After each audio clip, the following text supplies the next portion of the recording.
Hey, what's going on, everybody? David Noy with SpeakEasy HR, presented by Payroll Partners. We are back with another episode. It is July 14th, middle of the year. It's hot in most parts of the country, but we are here to hang out and talk with another awesome guest for episode 38. So I am fortunate to have Diane Allen. She is a best-selling author, musician, concert master on today. So Diane, welcome to SpeakEasy HR. Thank you so much, David. This is my idea of fun. Yeah, we're going to have a lot of fun today. We're going to get into a lot of stuff, including your awesome book, Flow, that came out last September. So cannot wait to have you go through some of these questions that we've been kind of going through as we've connected. So for those of you who are new to SpeakEasy HR, my name is David Noe. I started this a year ago, and so we're celebrating the anniversary of SpeakEasy HR all July, having different guests, perspectives. Last week was a lot of fun with a comedian, so check that out if you haven't. I've got a brand new blog out today, week 28, on vision is the word of the week. So it really kind of goes in with flow and everything that we're going to get into today, the vision that you should have. So maybe realigning your vision for the next few months into the fall. So take a look at that at speakeasyhr.com. So we are going to play a couple of lightning round envelope icebreaker game with Diane. So we are live too on YouTube and LinkedIn. If you are watching, have any questions, chime in, ask us questions. We would love to hear from you if you are watching live. So Diane, for people that don't know you, if you want to kind of explain your background and in music, I know you've done a lot in your past. So let us know a little bit about you. Well, it's such a pleasure to be here. Thank you so much. It's interesting if I go in reverse order. I'm currently somebody who speaks about flow state, and flow state is something that encompasses all. It's under the umbrella of positive psychology, and it helps us to deeply engage with our work, perform beyond what we thought we were capable of, to be able to find fulfillment in our work, and to be happy, to increase happiness in life. And so you'll find me these days on podcasts like this. I've been on a number of SHRM state conference stages speaking about this. And I also perform. I'm a violinist. I was the concert master of the Central Oregon Symphony for 15 years. And I grew up, playing the violin since I was 8 years old.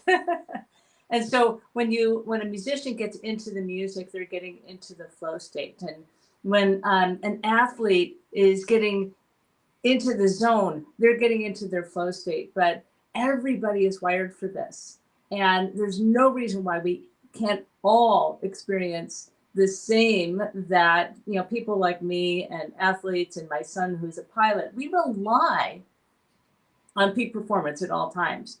And accessing the flow state is like the most rewarding and refueling way. So I'm just like a teacher at heart. I taught violin for 28 years.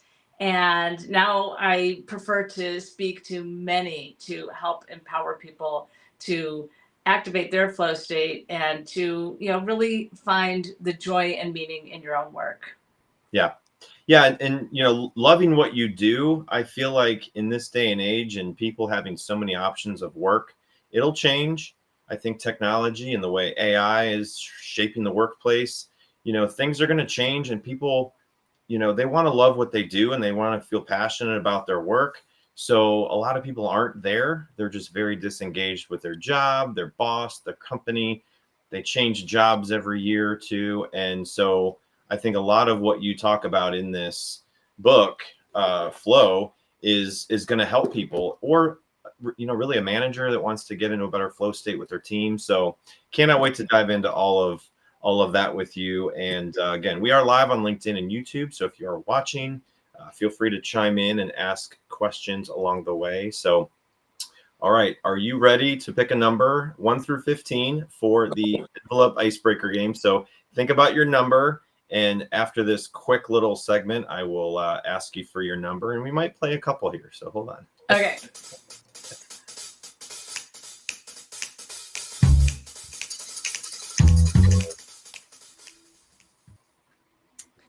All right. So for year 2, I got brand new questions, Diane. This is 1 through 15. All you got to do is pick a number, and I will tell you what the question is. Number 7. Number 7. Where are we at here? There we go. All right. Number 7, she's got. Okay. What's a random skill or talent that you have that people are always surprised by? Oh, wow. What's a random skill or talent that people are surprised by? Ooh. Well, first thing that comes to mind is off the cuff humor. Humor? Yeah. Yeah. Okay. Is that something you always had, or like growing up, did you always have humor that with friends, or was that more just recently? Like when did that start? I think it's always been there, but it keeps developing. Yeah. And That's I think good. that the aspect of surprise, right, is when you're talking with people and something pops out of my mouth and there's a lot of laughter, there's immediate surprise. So that's why it came to mind. Good. That's awesome. I love that. I've got someone chimed in. I love the incorporation of flow state in the dialogue. So thank you for tuning in, Artrell. David, I love that question. It's yeah, very good. Love it. All right. I'm going to let you pick one more, Diane. 1 through 15, not 7. Okay. We'll go for number 3. Number 3. I forgot the questions I even put in here. So open the envelope, please. Okay. If you had a resume fun facts section, what would it say? A resume fun fact section would say that, yes, I have skydived not once, but twice. Really? And they were really life-changing experiences. Really? Okay. Mm-hmm. I have never done it. I never want to do it. I don't know. Maybe one day. I don't know. That's something I'm dreaming to do one day. It's not on my bucket list. But. Yeah. It was flying for a skydiving company was the first real job that my son got as a pilot. And it's just an hour drive away. And it's like, of course I have to go. Everything he does, I have to do, right? So he was the pilot. And the first jump, what came to me afterwards was, I am more capable than I think I am. And I think most people feel that. And it's not until you're pushed, a lot about flow state is being just outside of your comfort zone. And that's like to a lot of people, everybody has their own concept of what risk is, right? Right. But it is that stretchingness, that pulls the best out of us. So that was the first jump. The second jump, and I was also naive. I didn't know what it was going to be like, right?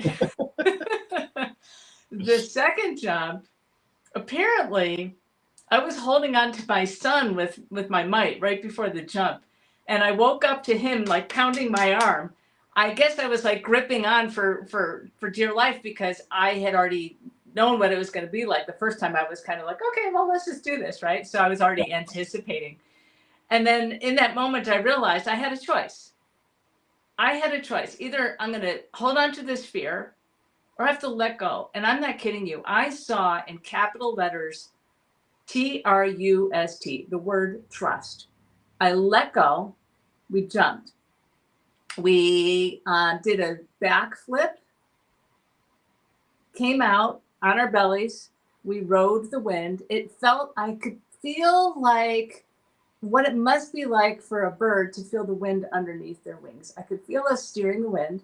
When the parachute is deployed, right? There's a huge upsurge, right? There's like a big lift, And then we did all kinds of, fun ways on the way down. So when we got down to the ground, the tandem flight instructor who I was attached to, right, to do all this, he said, okay, tell me what we did. And I replayed everything that we just did. And he said, are you kidding me? He said, you were fully present from beginning to end. Wow. And that is, I think, another aspect of flow. There's like this deep presence. Like you really, being in flow literally turns off your fight or flight response. Yeah. Yeah. Yeah. In that moment, like, I don't know, I think because I'm a violinist and I've had to get into the music and get into flow for well over 1,000 concerts. My husband and I stopped counting when we hit 1,000, and that was a long time ago. So I don't even know how many concerts we played at this point. And not to mention my stage time speaking. So I think that I've gotten like this routine where like you show up, it's downbeat, you're on. So I think I was able to flip the switch in that moment and be so present. The fight or flight response was gone. That is a neurological response in the brain that has been actually tracked by neuroscientists that happens when you're in flow. And it opens you up to be deeply engaged, completely present, which is what I experienced on that second time down. Just a matter of turning on the trust button. Wow. Well, thanks for sharing that. That kind of changed my view a little bit about it. So maybe one day I'll do it. I don't know. I'll have to think about it, but no, that's great. Appreciate you sharing all of that. So yeah. All right. This is a new piece to the year 2. It is the lightning round that we are going to play here quickly. So okay. I'm going to spin this and it's going to come up with one of these questions that I always want to ask people going into the second season. It's a little speakeasy-ish if you were to go into a speakeasy back in the day. So as the name of the podcast is SpeakEasy HR, what this one is, what's your go-to speakeasy cocktail, real or made up? Real or made up?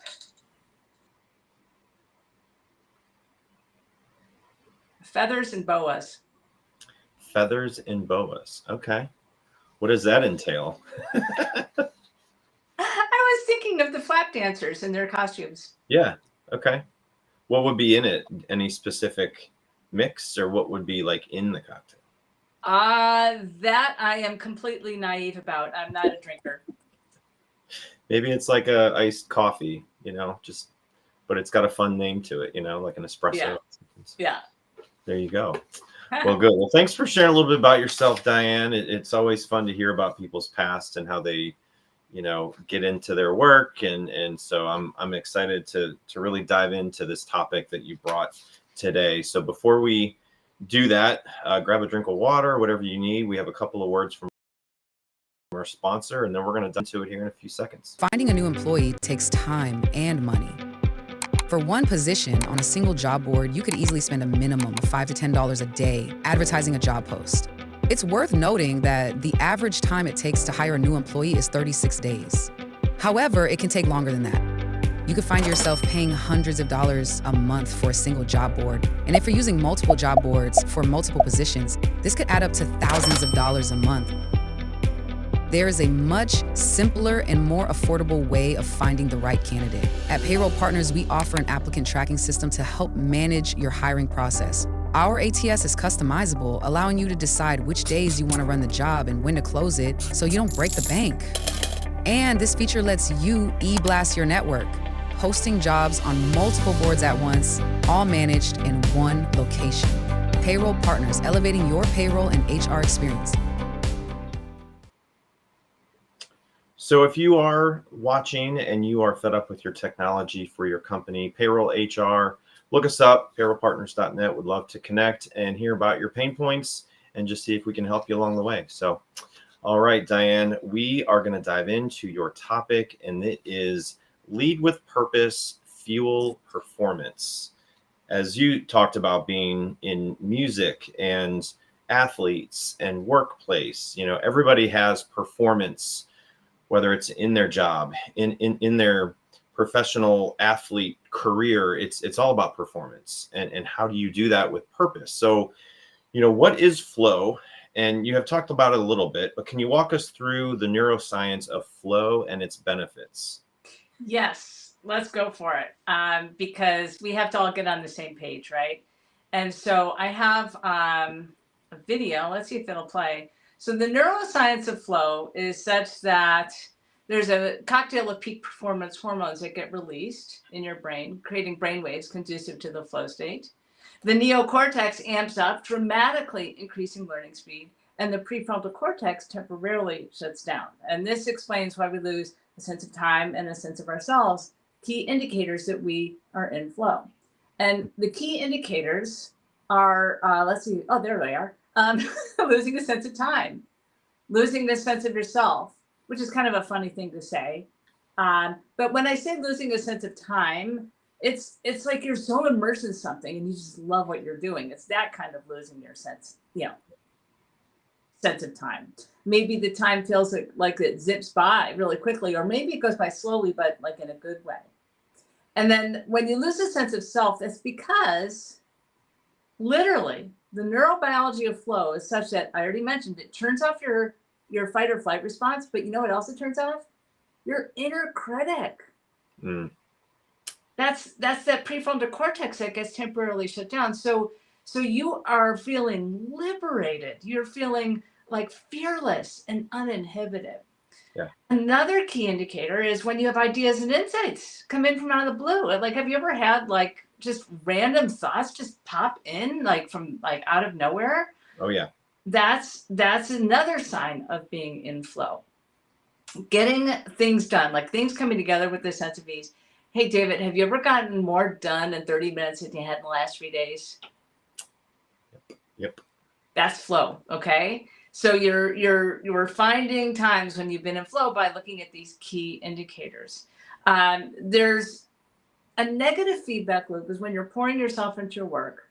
There's no energy coming back, and it ends up being draining, and it pulls you down.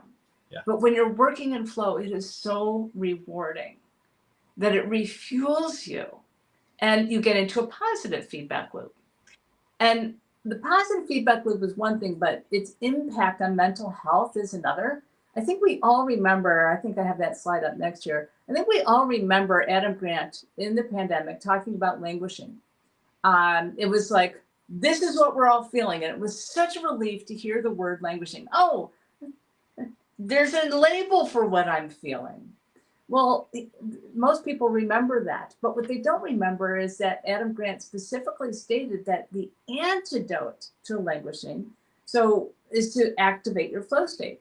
So on the mental health spectrum, between depression and flourishing, the midway point is languishing.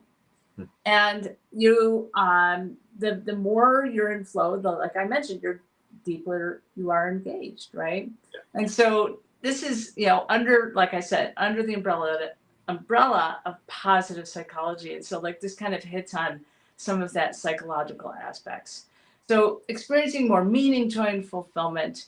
How can you connect with yourself in a way and connect in your flow in a way that you can be so well rehearsed and practiced at activating it that you can conjure this up for yourself at any moment of time. And that's the kind of training that I've been feeling like that's my mission in life.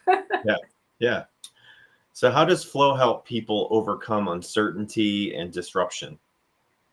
Right. So I think that it grounds people, first of all. Like when you're in this level of uncertainty, you're not grounded, right? You're kind of getting swept up. It's like, who are you being in the midst of all of this?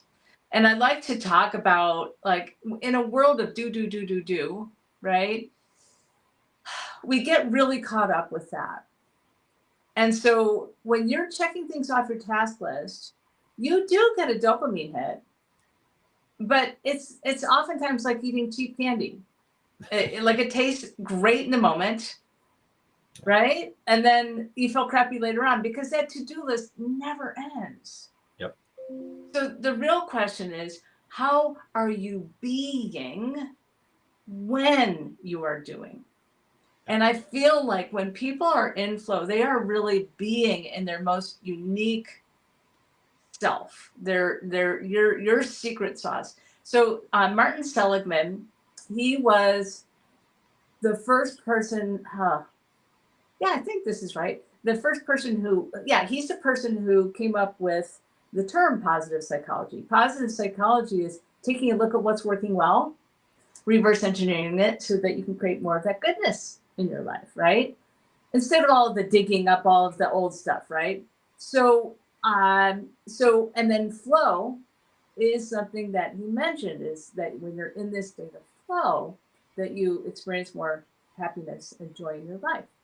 And then it was Mihai Csikszentmihalyi who did the most intensive, the first psychologist who did the most extensive research into flow. And we'll talk about some of his ways to activate flow in a minute. But I kind of lost my train of thought all of a sudden. So It's okay. What was your question? How to overcome disruption and uncertainty. Disruption and burnout, right. Yeah. Right. So it's my belief, okay. Oh, I know what it was. Martin Seligman, going back to positive psychology, Martin Seligman, he specifically stated that you are immersed in your signature strengths. And it's my belief that everybody has their own unique way of activating flow. And that is based on your signature strength. That's your secret sauce. It's the thing that makes you tick. Yep. And the thing about this is that when you can define it for yourself, you can own it, right? And when you can own it, you can replicate it. That's that practice I was talking about. So when people say go with the flow, that is not what we're talking about. That is a mindset. And it is passive. It's meaning to like let go and let it happen, which a lot of times when you are in flow, it does feel like that. Yeah. But when you are actually in the flow state, you are active. You are actively engaged in something. And so there's a huge distinction. So going with the flow is a mindset. Being in flow is a mind state. So with regards to uncertainty, grounding yourself, knowing who you are, being your own pillar as you're navigating uncertainty. With regards to disruption and uncertainty, this is when we need those innovative ideas. When you're, stress narrows focus. Mm-hmm. Flow broadens focus. You're able to take in so much more stimuli and material and to be able to navigate with it. So that's why when you're dealing with, disruption, whether it's an emotional reaction or having to learn something new, or with like uncertainty, like how do we deal with this, right? Being able to be broad and open instead of that narrow focus is, it's like, why not, right? Yeah. If you can get to that place, you're going to be more, like I said, more grounded and more functional under high pressure. Yeah.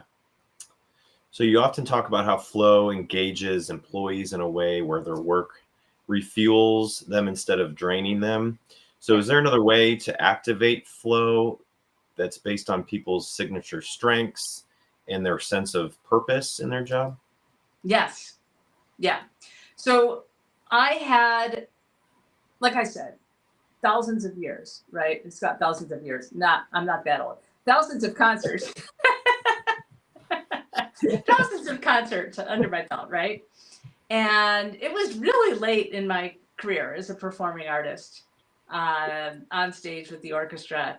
And I had a performance fail, David. It freaked me out. Now, we rally all the time, but what freaked me out about this particular performance fail was once I rallied, I could not get into the music. It literally felt like I forgot how.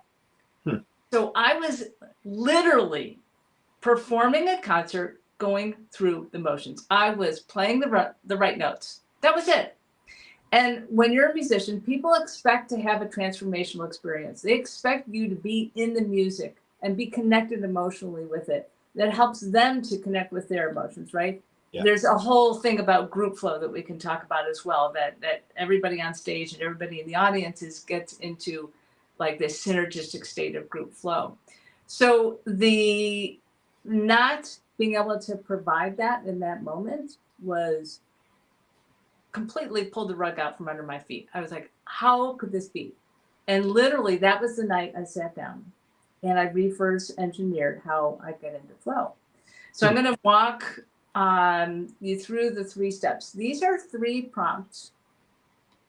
When I'm talking to HR professionals, and I've talked to thousands of you through all of the conferences that I've spoken for, this is 2-part, okay? You need to apply this to yourself, and you need to use this when you're putting your coaching hat on to help somebody who's perhaps struggling with their work. And if you want to help them to reconnect. So there's 3 simple prompts. And like I said, you can apply this to yourself. And then I want you to be able to also talk somebody through figuring out what I call your flow strategy. This is your unique way of activating flow. And so the first place is just to determine, where are you? So I just want to backtrack for a second. I like to say what's really important to me is that people love what they do. And very recently, only a few weeks ago, somebody asked me, why do I feel that way? Like, what does that come from in my background? And I was like, oh my gosh, my mom, she was a prolific painter. And if she wasn't working, she was on the easel painting.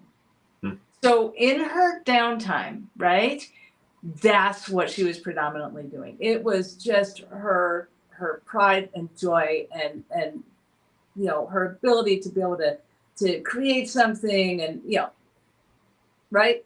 So she would do what she loved after work, okay? My dad, he brought what he loved to a job that paid the bills. He was a salesman. He was a salesman for decades. And we had different sales jobs, but he was always a primarily salesman. And for him, it was always about connecting with people and being of service. Yep. Like that was always there. And I don't think it mattered what he did, as long as he was able to connect with people and to be of service. And I realized that I am so fortunate that I grew up in an environment where everyone loved what they were doing. I mean, how rare is that, right? And this is like really a recent, very recent revelation. Boy, my tongue's a little twisted today. Revelation. So when we talk about where are you when you get into the flow state the most, right now, I want people to, it doesn't matter, right? You just heard my example with my parents. Doesn't matter if you're doing something after work or it's something during work, okay? We're just going to figure out, what is your flow strategy? Where are you? And what you want to do is go back to that list of key indicators. By the way, I have the cliff notes for everybody.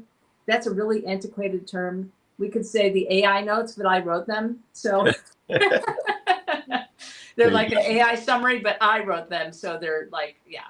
Right. I'm going to give everybody access to this, and there's some videos that complement it too. It's got a flow strategy worksheet and everything. Okay. So you can just absorb and listen to this, and I'll supply you with follow-up materials. So where are you when you get into the flow state the most means you're looking at those key indicators we talked about earlier. Where are you when you lose all sense of time? Where are you when you've got those ideas and insights popping, right?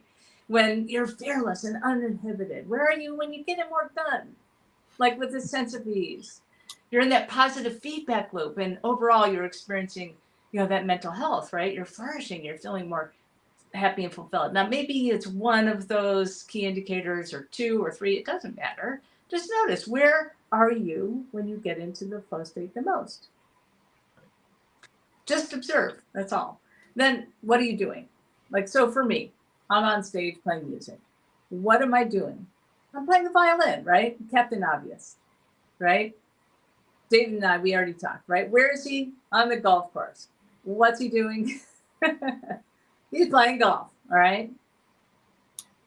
what are you doing on the inside is the question that we're really digging for. So that when you're asking somebody, what are you doing?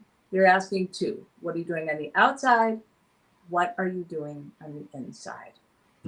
And so that day that I couldn't get into the music, I had to replay a memory of a time when I was in flow. So this is why you want to locate where were you in flow so that you can replay that in your mind. And then like, what are you doing on the outside? What are you doing on the inside? So for example, if where you are is in your office, what you're doing is working on an Excel spreadsheet. What are you doing on the inside?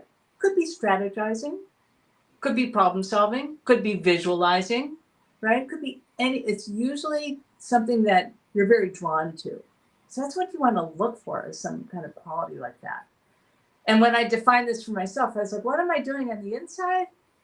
I'm sharing. It's sharing the message and sharing the experience. It feels a lot like when I used to read out loud to my son when he was little. Okay. So what you do on the inside is what you're looking for yourself, or when you're coaching somebody else through this. Yeah.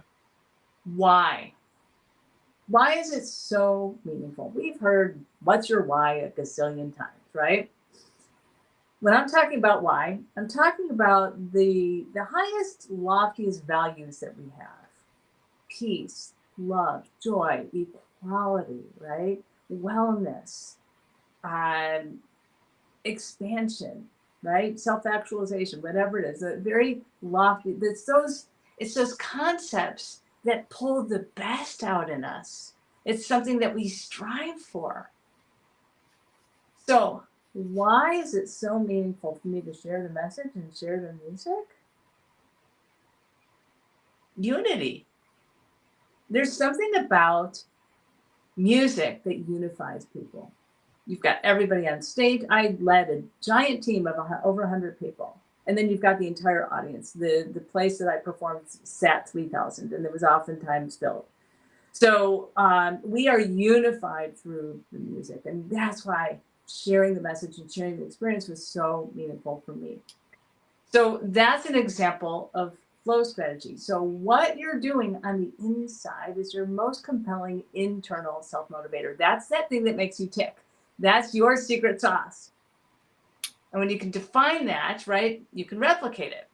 And why it's so meaningful is it's like an external self-motivator, because you're reaching for those highest values. And why it's so meaningful means you can now shift into the flow state with purpose. And this is what I call flow strategy. Okay. So you talked about... This would be a good time to see if there's any questions. Or I know one came up, and Artrell said, is it possible, likely, to reach flow during something you don't enjoy? Yes, I'm so glad that was asked, because now we're talking about the difference between my mom and my dad, right? Because she just was doing something she loved and she was getting into flow. My dad, maybe he liked sales, maybe he didn't. I think he just really liked connecting and being of service. So something that was already intrinsic in him, he was able to bring to his job. I'll give you another example. I, as a violinist, I had a transition away from performing in orchestras into doing keynote speaking. And during that time, I had to go networking, which is something I never had to do as a violinist, ever. I do not have your experience, David, growing up on the golf course, where that idea of social interactions and connections, you know, was like something that was ingrained in your upbringing, right? Yeah, right. So I never had that. I'm like, you know, late in life going into networking. And I was at this event, and it was like people were standing in circles. I was like, is this like middle school all over again? Like, how do you break into these conversations? I don't know anybody. It was so weird. And I was so exacerbated about it. I literally like ran to the bathroom stall to collect myself. I was like, how am I going to crack this nut, right?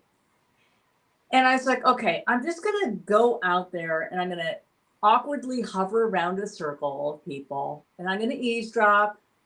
And if I have a story based on what they're talking about, it's going to feel like to me, that I'm going to have to be assertive to just kind of tell the story because nobody knows me and I'm just going to kind of have to say it. And that's what it feel like to me. But here's what actually happened. As soon as that happened and I dropped a story, you know what happens when one person drops a story? Somebody else has a story, right? Now now we're all telling stories instead of doing networking. We're like, hi, my name is this and I do that, right? So it was actually activating a conversation. But then I realized, you know what? I was sharing a message and I was sharing a story. It's the exact same feeling as when I'm performing music. I'm sharing the message, I'm sharing the story. And when you're sharing that, you're connecting with other people, and that's unifying. Turns out I could use my flow strategy to get outside of my comfort zone. And I am not kidding you. I am not making this up. I ran out of business cards that night. Good for you. So there's a long answer to a short question. I believe that once you know your unique way of getting into flow, you can take it into different arenas in your life. Yeah. When you're outside of your comfort zone and you want to rock, here's another thing. I can't believe it. I lost it again. Oh, well, it'll come back. It will. Yeah. It will. Happens to all of us. Yeah. So thanks for the questions. Keep them coming. If anyone else watching live on LinkedIn and YouTube has questions, I've got a few for you. So Yes. I will just keep plugging along in case someone else brings one up. I will check out the chat. So how can you talk about, going to HR conferences and talking to HR professionals? Yeah. How can they use the flow principles to improve onboarding and training and professional development? Yes. Onboarding.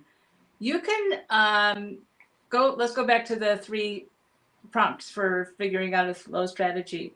When you are coaching somebody else to get into flow, they do not have the background that you have.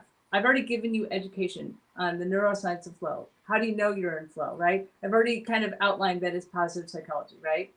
Right. If you say to somebody, let's say you're in an interview process and you're saying, hey, where are you when you get into flow state the most? They're going to look at you funny. So in this case, you're going to use the key indicators. Where are you when you lose sense of time and you just love what you're doing? Where are you when you feel like you feel your best and you're performing your best, right? Where are you, right? And you can tell them it doesn't have to be in the workplace. Maybe you're playing with your kids, right? Maybe you're playing pickleball. It doesn't matter, right? Maybe you're just solving a problem for a friend, right? It doesn't matter. And then, just talk people through it. What are you doing? What are you doing on the inside? And why is that so meaningful for you? Because you're going to find out if you have the luxury of time in an interview to actually go through a coaching like this, right? It's because they're basically coaching prompts. Right. You will find what really makes that person tick. Right. And if you can help them match that with a job that you're offering, then you're going to retain, right? Yeah. So that was, you said there were 3 things that you said. That was the first one. What was the second one? Onboarding, training, professional development for training. HR. Right. Yeah. So, for example, I have a training event coming up in a week and a half, and it's a company that is grooming I think they're all in their 20s. There's going to be 7 people that this company is specifically grooming these people to be leaders. They are pouring everything they can into them. And so I feel very connected with people in their 20s because a lot of people who are now in their 20s and 30s are people that I have taught violin to, and my son is in that age grade. So I feel like I really connect with that kind of group of people, and I could speak to them So we're going to be going through like helping them figure out what is their unique flow strategy. And there's another technique I'm going to show you in a minute here to activate flow that that has solved a lot of problems for people in the HR world. So we'll get to that in a second. And then so we had onboarding, training, and Professional development. professional development. Do I need to connect the dots? How can you show up more authentically, more grounded? How can you develop your leadership? Let's talk about that. Yeah. Because it's contagious. Flow is contagious. So when you are coming from what's so meaningful for you on the inside and why it's so meaningful, right? You're coming from a place of purpose and you are activating the 40,000 neurons in your heart. When you're thinking of purpose, you are not feeling it in your head, okay?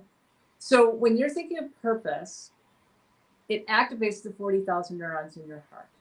Now, very different from most people. As a musician, a symphony would be 45 minutes up to 90 minutes, right? Which means that we are steadily engaged for a very prolonged period of time in a sense of meaning and purpose. We are exuding that. We are feeling that in our heart. And according to the Heart Math Institute, your heart, when it's activated in this way, the energy reaches out 3 feet all around you. Let's go back to my orchestra picture. Let's find it. So I'm kind of in that spotlight there. Imagine a 3-foot circle radiating 3 feet around me. Like I am getting into the music, like with all of my, passion and soul, right? And that's radiating to a point where everybody in that circle senses it. They sync up because we're humans. We sync up.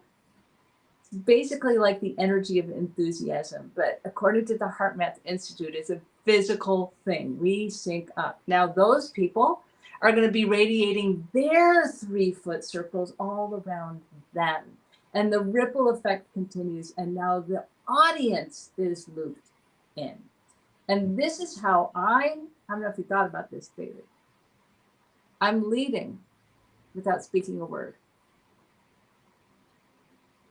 And this is how. Yeah. Getting into flow was me putting on my oxygen mask first so I can be at my best under high pressure, turn off that fight or flight response, turn off that inner critic, right? Be at my best, exceed. I very frequently, I would perform better on stage than I would in the practice room. And that's that other model that we still have to get to talking about, because that's about getting outside of your comfort zone. And I would exceed what I thought I was capable of. And it was so fulfilling. I mean, this is like, this does not have to be reserved for musicians. Everybody is capable for this. So personal development is how can you sustain your sense of purpose throughout your day?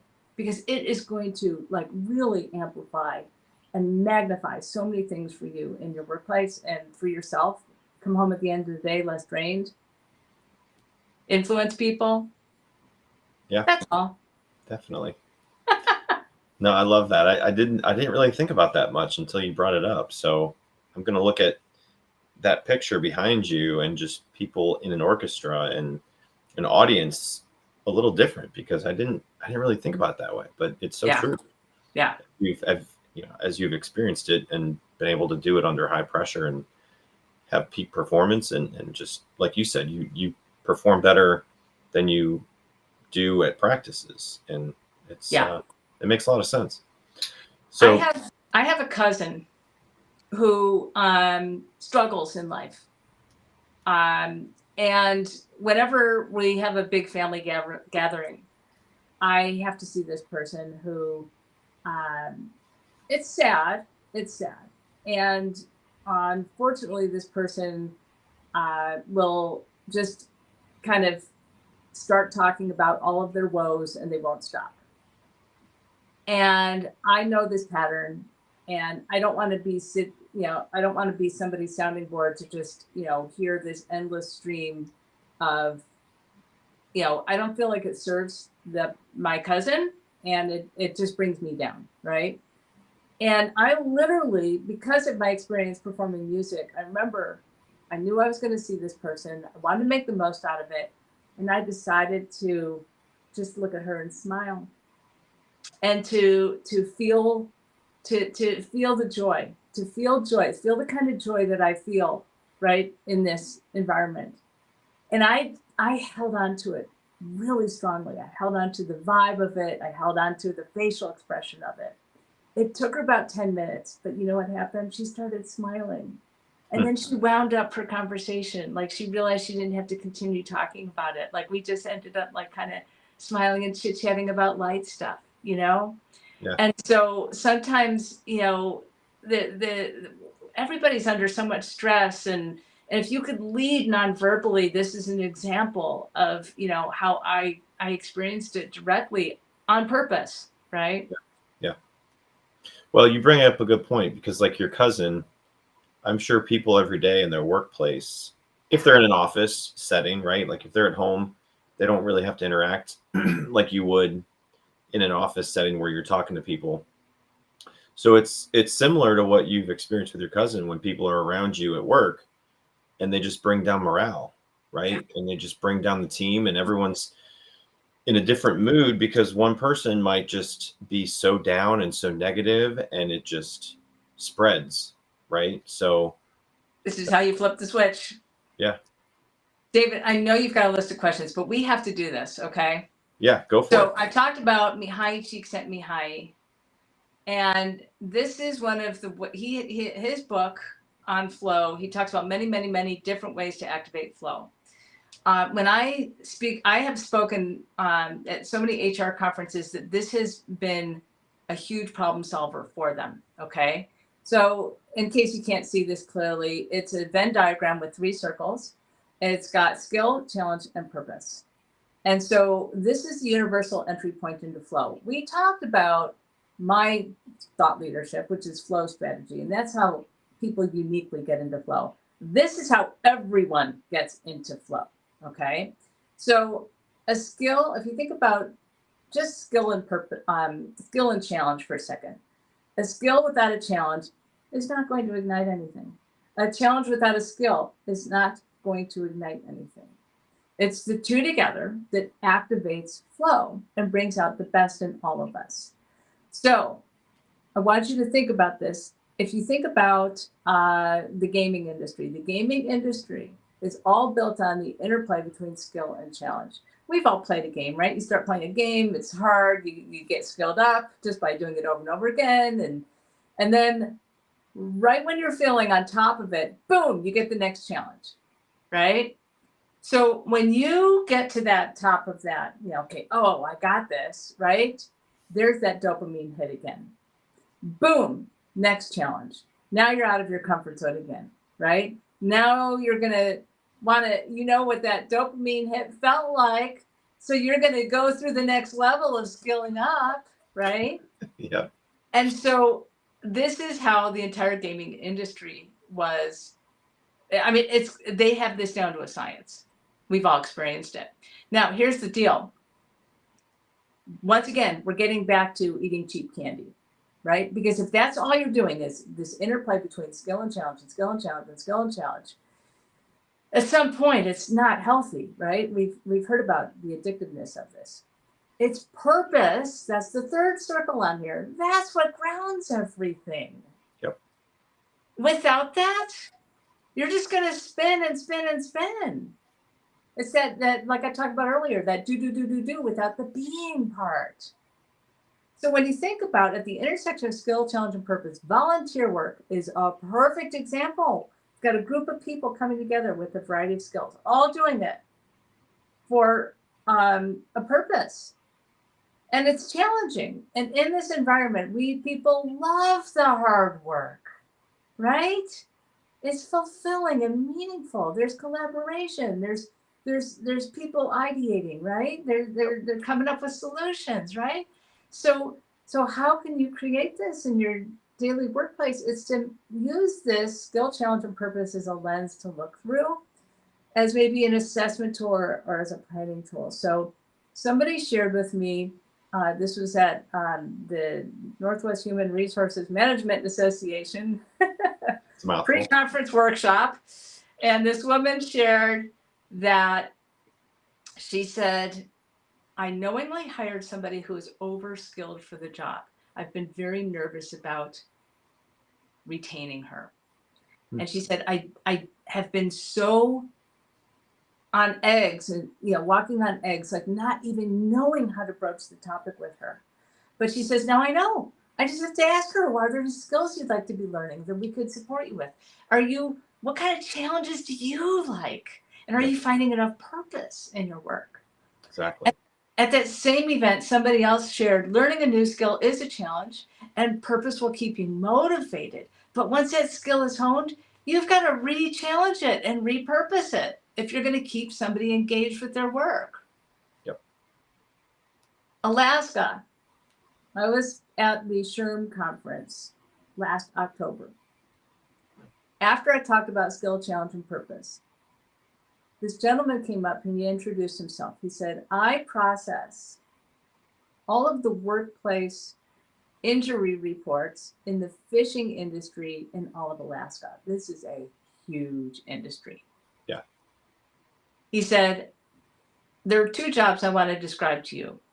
One, where people have to put their whole body into pulling this machine down and processing the fish. And next to this, there's a window, a glass window, where you can see the results of your work, the fish stacking up. He says these people have to put their entire body into this. It's incredibly physical. The other job, conveyor belt, fish coming in off the boats, people washing the fish.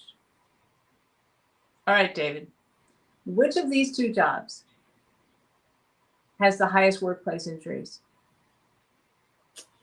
I would say the one that you first described, where they were using all of their strength to do their job. Right? And of course, it's not. Yeah, I figured. So what's the issue with the fish on the conveyor belt? There's no skill, there is no challenge, and there's zero purpose. Nothing. And he sat there and he's like, oh my gosh, this is the solution. I've got to gamify this. I know we talked about, the game industry as, being like cheap candy, but he also knows that, you've got to create purpose as well, right? Yep. So the thing is that the people who saw, they put their whole self into the work, right, with that machinery, and then they saw the results of their work. Right, that feedback mechanism really helps you to see the results of what you're doing. If you're just watching fish and you don't even see the results, right? So, anyways, the ROI with a little bit of flow education is huge. And the thing about flow education is that everybody's wired for this. Everybody. Most people, when they get into flow, they're like, oh yeah, that's kind of that daydreamy pipe dream thing. Oh yeah, that's just unrealistic. Oh, those ideas and insights that I had, nah, just shut them down, right? Nah, why should I think of that? This happens to people all the time, but when you give them some flow education, they realize how to harness it and how to tap into it and how to really activate and engage and find purpose in their work. Yeah. That's a great story. I loved hearing about that. That was incredible. So if an HR leader wants to begin interacting flow into their organization, or really any business owner or manager, what's one action that they can take right now that creates that biggest return? Yeah, well, so we have these tools. Like I said, I've got a worksheet for everybody and a handout that has all of this information on it. So you can use this skill, challenge, purpose model right now as an assessment. Yeah. Right. If you need to sit down with somebody, or maybe it's a team, right? I worked with a team once who, they were totally skilled. The purpose was completely clear, But when we talked about it through this lens, we discovered that each person in the team had a different concept of what the challenge they were currently facing was. Yeah. You know, so sometimes it's just as simple as like using it as an assessment tool.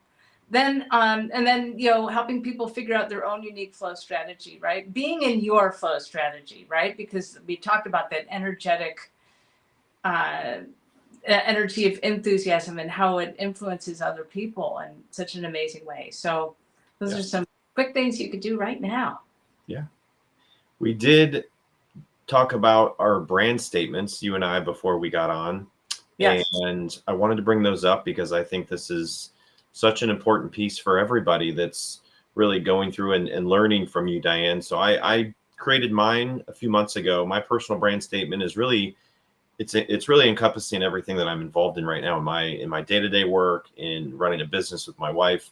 It's to create positive, meaningful experiences that inspire, uplift, and make a lasting impact on individuals. So I'm wearing a lot of hats in my job at Payroll Partners, and so creating that meaningful experience for our staff, for our employees, it's so important. So I will take a lot of what you taught us today because it really does help, and I want to teach other people that really can learn from this. So your personal brand statement that you gave was, you inspire and motivate people to activate their flow state, go beyond what they thought possible, and love what they do. I love that. And it's really, like I said, it's grounded in, love what they do. I grew up in that atmosphere with my parents, right?